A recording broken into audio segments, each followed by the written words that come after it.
গাছটির নাম mother of millennium, যার আরেকটি জনপ্রিয় নাম ক্যালাঞ্জোডায়া গ্যামেন্টিয়ানা, এক বিস্ময়কর সৌন্দর্যের ঔষধি গুণসম্পন্ন গাছ। এটি মূলত সাকুলেন্ট জাতীয় উদ্ভিদ, যার পাতা বরাবর ছোট ছোট চারা গাছ জন্মায়, যেন মা তার সন্তানদের আগলে রেখেছে।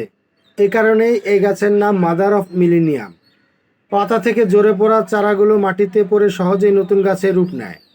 এই গাছ মাটি ও রোদে সহজে মানিয়ে নেয় বলে বাড়ির ছাদ, বারান্দা বা জানালার পাশে টবে রাখা যায়।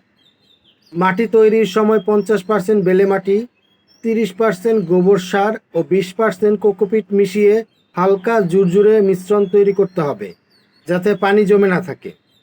টব অবশ্যই ছিদ্রযুক্ত ও 4 থেকে 12 ইঞ্চির হতে হবে, যাতে অতিরিক্ত পানি বের হয়ে যায়। অতিরিক্ত পানি দেওয়া যাবে না, প্রতি 3 থেকে 4 দিনে একবার হালকা পানি দিলেই যথেষ্ট। প্রচুর আলো প্রয়োজন হলেও সরাসরি তীব্র রোদ নয়, ছায়াযুক্ত আলোতে ভালো বেড়ে ওঠে। মাসে একবার তরল জৈব সার বা ভার্মি কম্পোস্ট দেওয়া যেতে পারে। গাছটিতে মাঝে মাঝে পাতায় সাদা দাগ বা পচন ধরতে পারে, তখন নিম তেল মিশ্রিত পানি স্প্রে করলে উপকার পাওয়া যায়। সহজেই বংশবৃদ্ধি হয় বলে এটি সংগ্রহযোগ্য ও উপহার হিসাবে জনপ্রিয়। একটি গাছের দাম 100 থেকে 300 টাকার মধ্যে, এবং এটি অনলাইন নার্সারি ও গার্ডেন মার্কেটগুলোতে সহজেই পাওয়া যায়।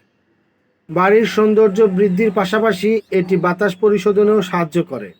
গাছটি শিশু ও পোষা প্রাণীদের নাগালের বাইরে রাখাই ভালো, কারণ এর পাতায় হালকা টক্সিন থাকতে পারে।